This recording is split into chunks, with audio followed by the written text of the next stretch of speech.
In this video, I'm going to show you how to record business expenses that were paid for with personal funds. We're going to do this in QuickBooks Online, and I also made a video last week on how to do this in Wave Accounting.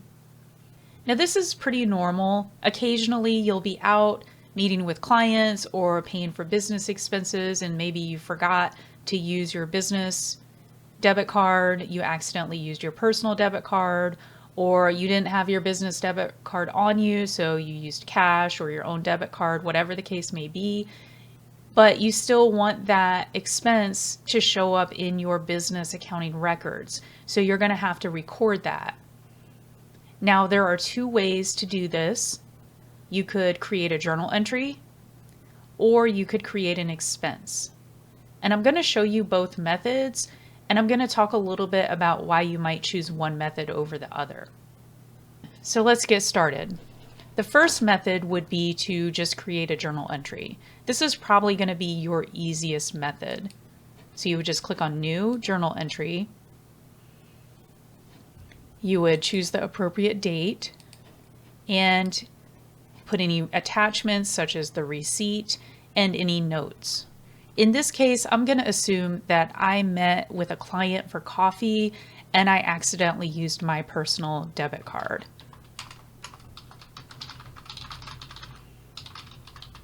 So under account, I would put whatever expense account I thought was relevant.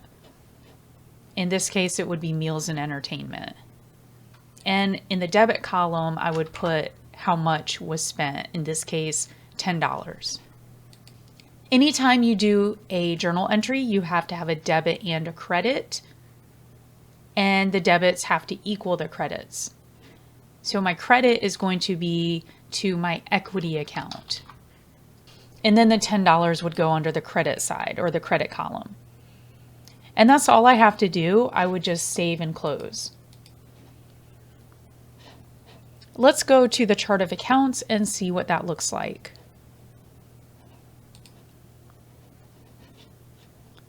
So under equity, you can see I have a $10 increase. It's sort of like an owner investment. I invested $10 in the business by using my own debit card. And then we're also going to look at the meals and entertainment account. And there is the $10 from the journal entry right there. So we're going to go ahead and remove that entry so I can show you the other method. The second method is going to be to create an expense. So I go to New Expense. Now you might use this method if you like tracking your expenses by vendors, or if you need to bill this to a client, bill this expense to a client, or if you need to use something on the items table.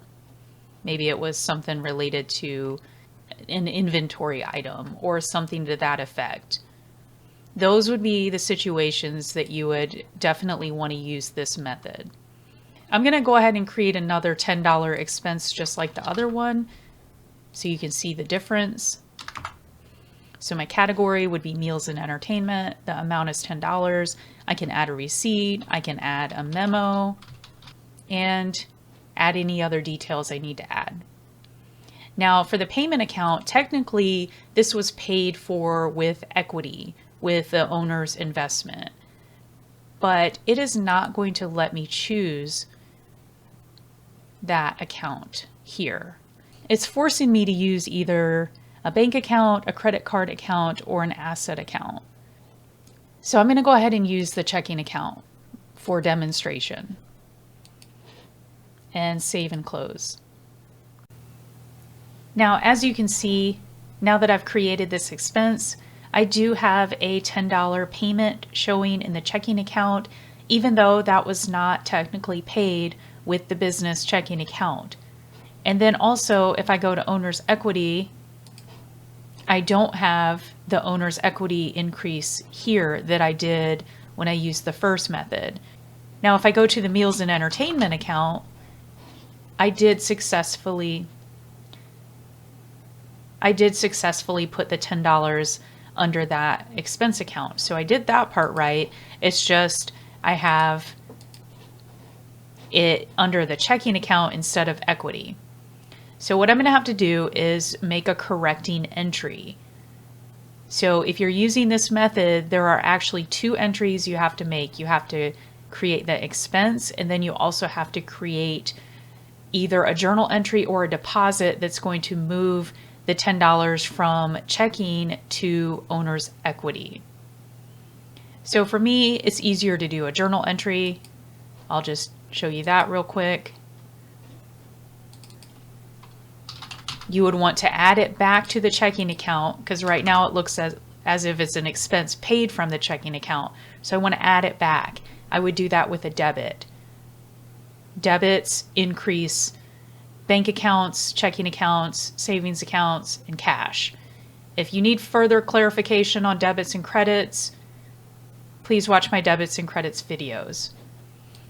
And then I would want to credit the owner's equity account for $10. And I would just save and close. So now what that did, or what that accomplished, was it gave me an offsetting $10 entry under the checking account. If I go to owner's equity, there's my $10 increase now, as it was supposed to be.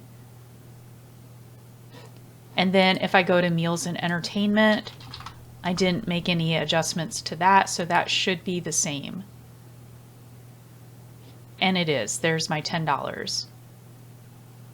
So as you can see, the second method of creating expense is actually there's actually two parts to it. You have to create the expense, and then you have to fix the expense by creating a journal entry or a deposit. Now, let me show you how I would have done it. If you don't like journal entries, you could instead do a deposit by just depositing to the checking account, and you would put owner's equity down here under the account for $10. So I could have done it that way too instead of that journal entry. Either way, it accomplishes the same thing. Okay, I'm going to remove that because I don't need it twice. Now, I just want to point out one last thing before I end the video. When I reconcile this checking account, I've got a minus and a plus, and I can check off both of those items. They zero each other out. So let's go ahead and pretend we're doing the reconciliation for this account so I can demonstrate.